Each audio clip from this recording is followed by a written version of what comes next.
اعوذ باللہ من الشیطان الرجیم، بسم اللہ الرحمن الرحیم۔ ہمارے ایک دوست ہیں عبدالرزاق صاحب، انہوں نے ایک سوال کیا ہے، آپ ذرا ذکر کے بارے میں بولیے۔ یہاں ہمارے پاس ذکر کی مجلس میں 1 گھنٹہ لائٹ آف کر کے ذکر بلند آواز سے کر رہے ہیں، غیر مسلم پریشان ہو رہے ہیں کہ یہ کون سا ذکر ہے سر، کیا یہ ذکر ایک عبادت ہے؟ اس کا جواب دیجیے۔ بھائی، میں ذکر سمجھانے سے پہلے، آپ ماشاءاللہ خود بھی میں جانتا ہوں آپ کو دین کا اچھا خاصا علم رکھتے ہیں ماشاءاللہ۔ میں صرف یہ بتانا چاہوں گا کہ ذکر کا جو لفظی معنی ہے، تذکیر کہتے ہیں یاد دہانی، یاد کرانا، یا پھر کسی کو اس کی پرانی جگہ یاد دلا دینا کہ بھائی آپ جنت سے آئے ہوئے ہیں، جنت میں واپس جانا ہے، یہ بھی ایک یاد دہانی ہے۔ اب یہ یاد دہانی کے لیے ایک آگے جا کے اسٹیپ آتا ہے موت، کہ آپ موت یاد دلانا، اس کو اصل میں ذکر کہتے ہیں۔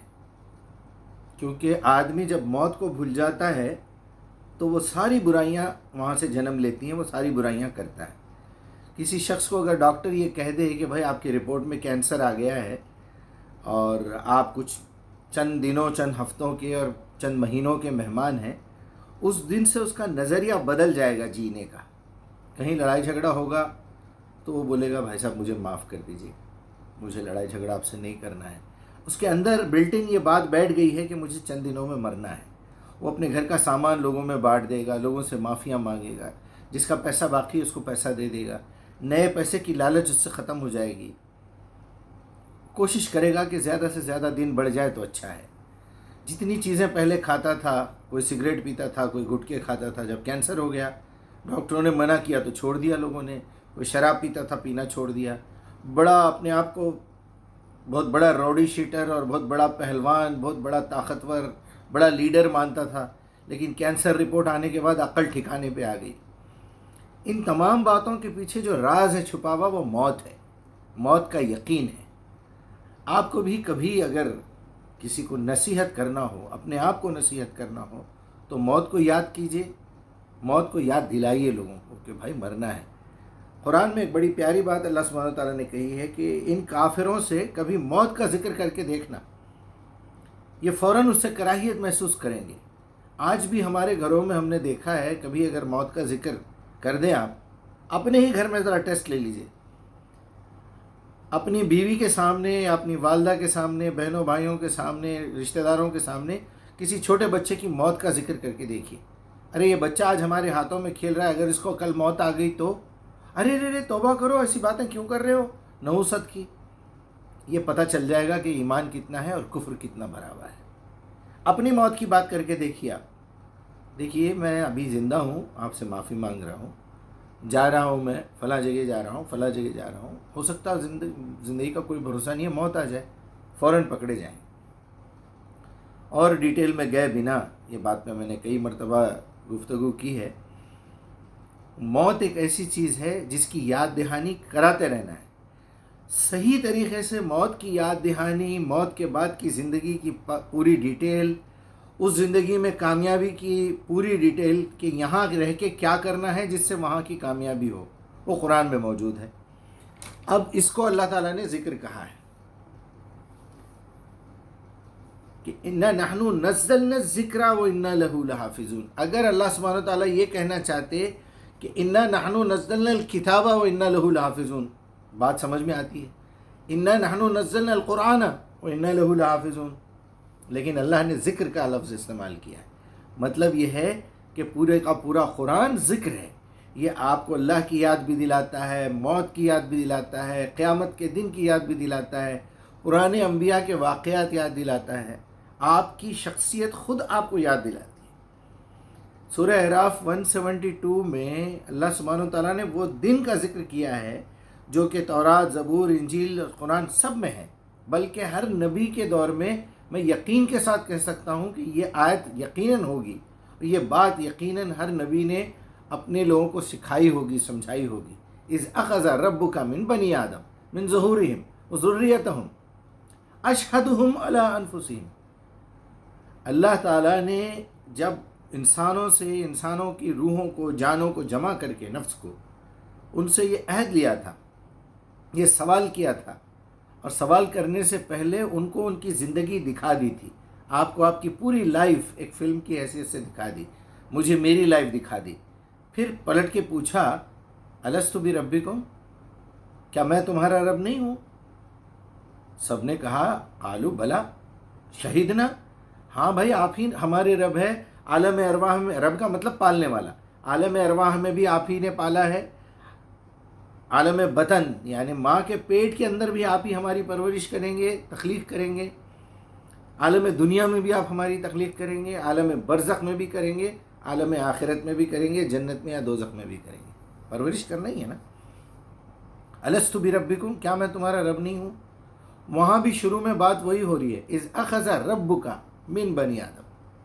اے محمد، آپ کے رب نے جب آدم کی تمام اولاد کو ظاہر کیا، ظہورہم کا دو مطلب بھی نکالے جا سکتے ہیں، ایک ظاہر پیٹھ کو کہتے ہیں، پشتوں سے، اکثر لوگوں نے یہی ترجمہ کیا ہے، لیکن تین لفظ ایک ساتھ لانا یہ عیب کی بات ہے۔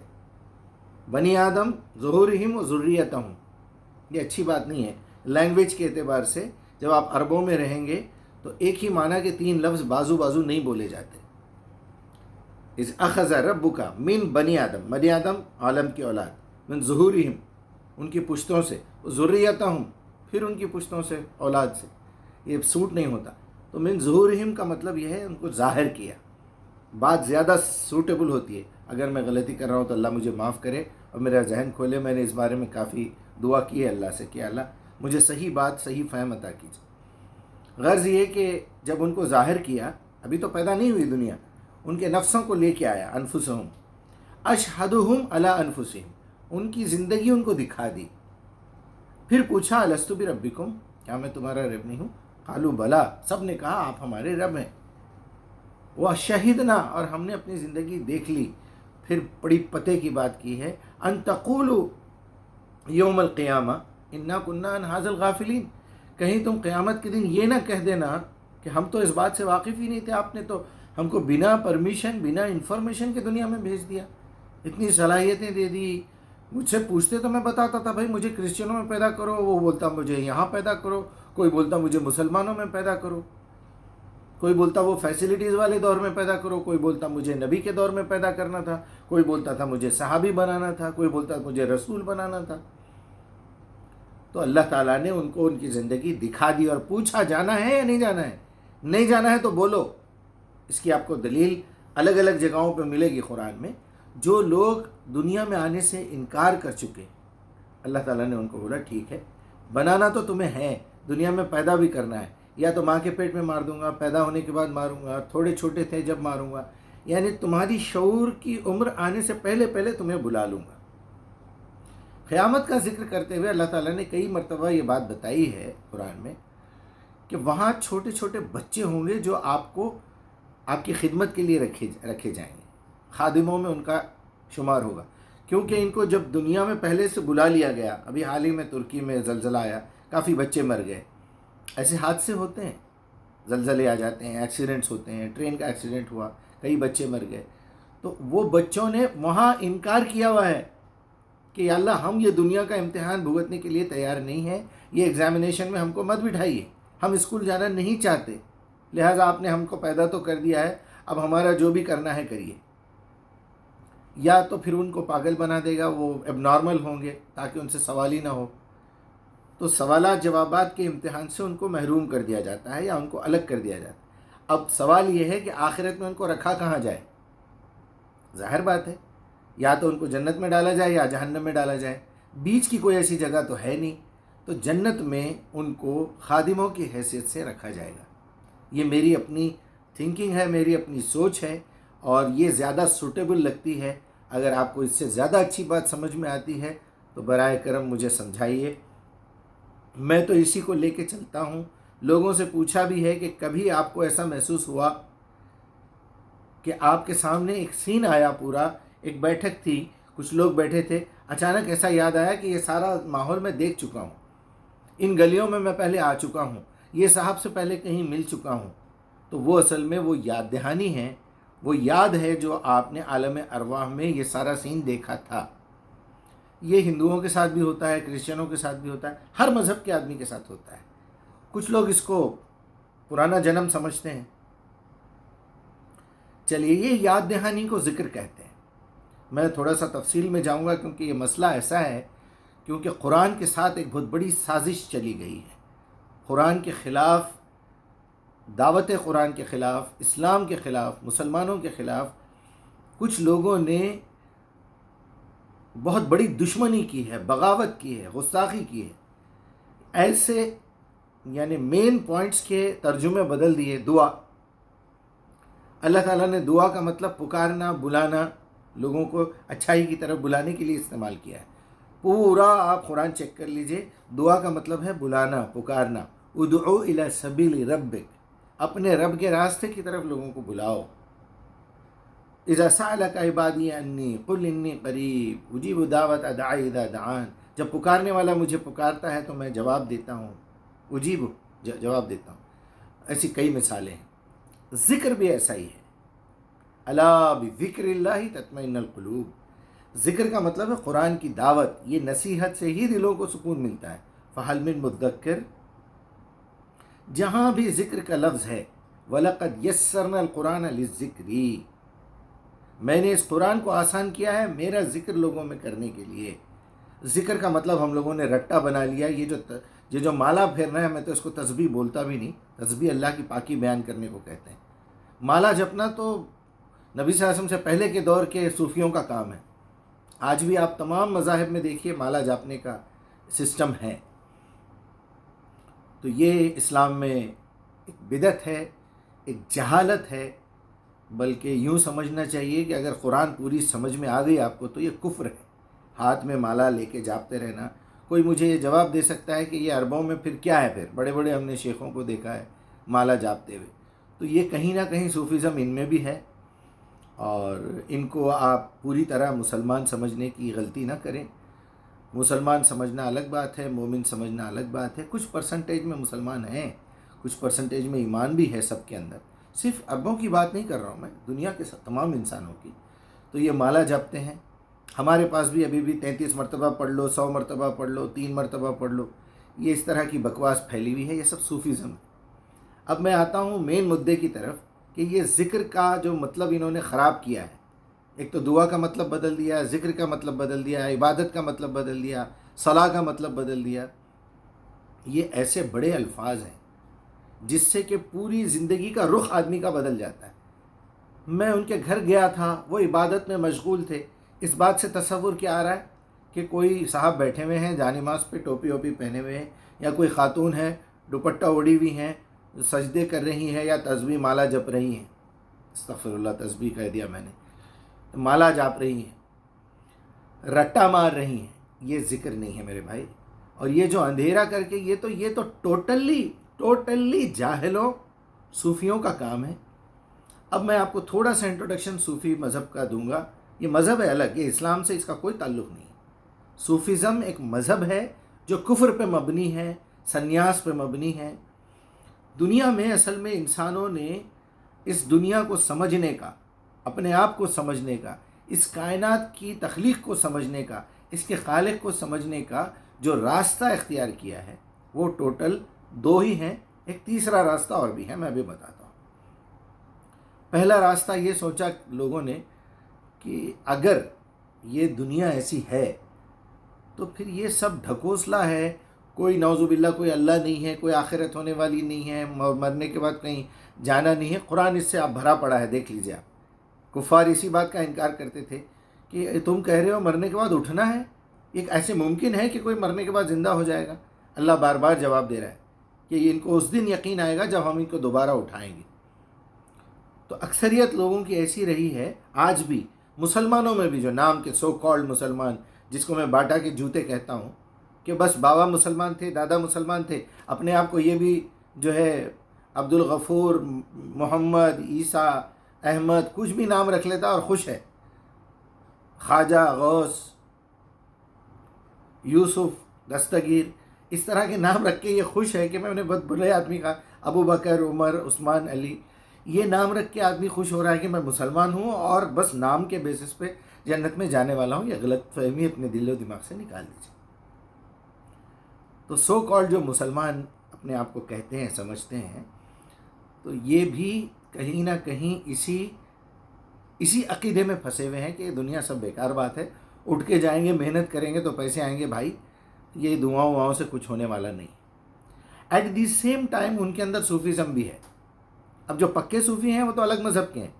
جو پکے جو ہے فلسفیانہ ذہنیت رکھتے ہیں, فلسفی کو مانتے ہیں کہ بھائی آگ میں ہاتھ ڈالیں گے تو جلے گا, اوپر سے گریں گے تو مریں گے, تو وہ قرآن کے جو معجزات ہیں, جو انبیاء کے ساتھ جو معجزات ہوئے ہیں, اس سے انکار کرتے ہیں. تو ایک طرف یہ ہو گیا الحاد, یا پھر آپ یوں کہہ لیجئے کہ صوفی فلسفہ فلسفی, اور یہ ہے صوفیزم.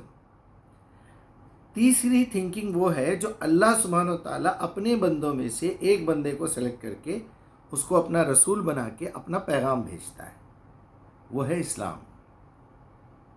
ایک طرف یہ کفر ہے, ایک طرف صوفیزم کا کفر ہے, یہ فلسفے کا کفر ہے, اس کے بیچ میں اسلام ہے. اسلم یسلمو کہتے ہیں, میں نے آپ کی بات کو قبول کر لیا, کانوں سے سنا, دماغ میں لے گیا, اس کو بھی قبول کر لیا, زبان سے اس کا اقرار بھی کر دیا, عمل کر کے بھی دکھاؤں گا میں قبول کر لیا, اور کبھی لکھنے پڑھنے کا موقع آیا تو اس سے بھی لکھ کے ثابت کروں گا کہ میں نے اس بات کو قبول کر لیا. چنانچہ زندگی کے آپ کے 4 ہی حصے ہیں. اب اس میں سے آدمی کافر کیسے ہوتا ہے دیکھیے, زبان سے بہت باتیں کرتا ہے لیکن اس کا دماغ دل مطمئن نہیں ہے. زبان سے بھی کبھی کبھی لوگ انکار کر دیتے ہیں, جیسے آج کل ملحد, ایکس مسلم وغیرہ وغیرہ. زبان سے بھی اقرار کرتے ہیں, ان کا دل و دماغ بھی مانتا ہے, لیکن عمل نہیں کرتے. لکھنے پڑھنے کا معاملہ میں نے اس لیے یہ چھوٹی انگلی کا اشارہ کیا ہے. آپ کو 1000 میں سے 100 آدمی بھی نہیں ملیں گے جو لکھنا پڑھنا پسند کرتے ہیں. آپ دیکھیے, میں ابھی ایک ڈکشنری بنا رہا ہوں قرآن کی. اس کے اندر تمام مصدر اور یہ مادہ روٹ ورڈز میں نے بنائے ہیں. پوری قرآن میں جتنے روٹ ورڈز, اس پہ میں کام کر رہا ہوں. تو اس میں بھی آدمی کافر ہو سکتا ہے, اس میں بھی آدمی مسلمان اور مومن ہو سکتا ہے, کیونکہ آپ صحیح بات لکھیں گے, جو قرآن میں لکھا ہوا ہے بے کم و کاس دنیا تک پہنچائیں گے تو یقیناً آپ مسلم بھی ہیں, مومن بھی ہیں. اگر آپ اس کے اندر چینجز کر رہے ہیں, جو مطلب اللہ نے بیان کیا ہے, اللہ کی کتاب پہ الزام لگا رہے ہیں کہ اس کتاب کے ایک ایک لفظ کے 4 معنی ہیں, 5 معنی ہیں, یہ ظلم ہے, یہ ظلم ہے, یہ قرآن کے اوپر ظلم ہے. اللہ سبحانہ و تعالیٰ کے پاس الفاظ کی کمی نہیں ہے, عربی زبان میں الفاظ کی کمی نہیں ہے. تو میرے بھائی, ذکر کا صرف یہی مطلب ہے, یاد دہانی. اب یاد دہانی میں آپ کو کون سی نصیحت کی جا رہی ہے؟ یہ اس کا اپنا ایک حصہ ہے. یاد دہانی ہے نا بھائی. آپ کو یاد ہے کہ بھائی آنے والے مہینے کی 6 تاریخ کو ہماری بیٹی کی شادی ہے, یاد دہانی ہے. تو یہ جو میں نے ابھی آیت پیش کی ہے سورہ اعراف 172, یہ یاد دہانی ہے کہ دیکھو تم کو واپس جانا ہے. یہ انبیاء آئے ہیں آپ کو یاد دلانے کے لیے کہ تم نے اللہ سبحانہ تعالیٰ کے پاس یہ وعدہ کیا ہے, یہ اقرار کیا ہے, الستُ بربکم قالوا بلی وشہدنا, ہم جانے کے لیے تیار ہیں, ہم نے دیکھ لیا ہماری زندگی, ڈالیے امتحان میں, انشاءاللہ ہم پاس ہو کے آئیں گے. اب آپ سوچئے کہ اللہ تعالیٰ نے اگر آپ کو مسلمانوں میں پیدا کیا ہے تو there should be a reason نا. وہ ریزن کیا ہے؟ یہ کتاب کو دوسروں تک پہنچانا اصل ریزن ہے. کنتم خیر امت اخرجت للناس تعمرون بالمعروف تنہون عن المنکر وکذالک جعلناکم امۃ وسطا. دیکھو تم وہ بیچ کی امت ہو, محمد سے پہلے عیسیٰ اور آدم تک ہر زمانے کے, ہر دور کے, ہر علاقے کے ایک نبی آتے رہے, لیکن محمد آخری رسول ہے. یہ کتاب آخری کتاب ہے. اب قیامت تک یہ کام پہنچانے کا یہ مسلمانوں کو کرنا ہے. میں تم سے گواہی لوں گا قیامت کے دن. یہ بھی بات یاد دلانا ہے. اس کو تذکیر کہتے ہیں, ذکر اسے کہتے ہیں. قرآن کو سمجھنا, قرآن کو بیان کرنا, قرآن کی دعوت دینا, قرآن پہ عمل کرنا, یہ ذکر کے الگ الگ حصے ہو سکتے ہیں, لیکن اصل ذکر یہی ہے کہ قرآن کا حکم آپ لوگوں تک پہنچانا ہے, قرآن لوگوں تک پہنچانا ہے, یاد دلانا ہے اس کی وہ تمام باتیں. اس میں سب سے زیادہ امپورٹنٹ بات یہی ہے کہ آپ کو موت یاد دلانا ہے, قرآن میں سے موت کا لفظ نکالیے، وفات کا لفظ نکالیے، لکھیے، ان آیتوں پہ پریکٹس کیجیے۔ مکی صورتیں 86 ہیں، اس پہ زیادہ دھیان دیجیے۔ وہی صورتوں سے صحابہ اکرام کے اندر ایمان پیدا ہوا تھا، نبی صلی اللہ علیہ وسلم کے اندر ایمان پیدا ہوا تھا، اور وہی ایمان کے بیسس کے اوپر اللہ سبحانہ و تعالیٰ نے اپنے نبی اور اپنے صحابہ کو اسلام سکھایا تھا۔ اسلام مدینے میں نازل ہوا، ایمان مکے میں نازل ہوا۔ اگر آپ اپنے آپ کو پہلے مومن نہیں بنائیں گے تو آپ اچھے مسلمان نہیں بن سکتے۔ تو پہلے ایمان سیکھیے۔ ایمان سیکھنے کے لیے 86 صورتیں آپ کو دیکھنی پڑے گی، سمجھنی پڑے گی، اسی کی دعوت دینا پڑے گا۔ ہم کیا کر رہے ہیں؟ مدنی زندگی کی دعوت دے رہے ہیں، نماز پڑھو، روزہ رکھو، زکوٰۃ دو۔ اس سے اختلافات پیدا ہوں گے۔ نماز کا نام لیں گے، آپ کے سامنے 10 فرقے سامنے کھڑے ہو جائیں گے۔ ابھی تو فرقے بننا اور باقی ہے۔ کوئی بخاری نکلے گا، کوئی مسلم نکلے گا، یہ سب فرقے ہیں۔ یہ اماموں میں فرق رہا ہے، کیا ضرورت تھی امام ابو حنیفہ کی مخالفت کرتے امام شافعی؟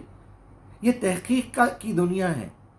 ایک حصہ ایسا ہے اسلام کا جس میں اللہ تعالیٰ نے آپ کے اوپر چھوڑ دیا ہے کہ آپ تحقیق کر کے نتیجے تک پہنچو۔ میرے ابا، میرے دادا، میرے پردادا بہت بڑے مفسر، مترجم ہوں گے، وہ پوری کوالٹی میرے اندر آنا ناممکن ہے، مجھے سیکھنا پڑے گا۔ میرے ابا IAS آفیسر تھے ہوں گے، مجھے IAS آفیسر بننا پڑے گا۔ میری امی بہت بڑی کارڈیولوجسٹ اسپیشلسٹ ہوں گی، کارڈک سرجن ہوں گی۔ میری بہن کو، میری بیٹی کو یہ چیز سیکھنا پڑے گا۔ اسلام بھی ایسا ہی ہے، ایمان بھی ایسا ہی ہے۔ قربانیاں دینے سے، تقوی اختیار کرنے سے پتہ چلے گا ایمان کیا ہے۔ قرآن سمجھیں گے، قرآن پہ عمل کریں گے، قرآن کی دعوت دیں گے تو پتہ چلے گا ایمان کیا ہے، اور وہ باقی بھی رہے گا۔ قرآن چھوڑ دیں گے، قرآن کی دعوت چھوڑ دیں گے، ایمان آپ کو چھوڑ کے نکل جائے گا۔ اسی کے ساتھ ذکر کے موضوع پہ میں نے سوچا بھائی کا جو سوال ہے اس کو میں جواب دے دوں۔ 20 منٹ 22 منٹ تقریباً ہو چکے ہیں۔ اللہ تعالیٰ سے میری یہ التجا ہے کہ ہم نے جو کچھ بھی کوشش کی ہے سمجھانے کی، یہ بھی ایک ذکر ہے، اور ذکر اکیلے میں نہیں ہوتا، زیادہ سے زیادہ ہوتا ہے تو وہ اسی لیول پہ ہوتا ہے کہ میں وہ ذکر جو دنیا میں کرنا ہے اس کی پریکٹس کر لوں، یاد کر لوں۔ وہ ذکر کی ٹریننگ ہے، ذکر نہیں ہے۔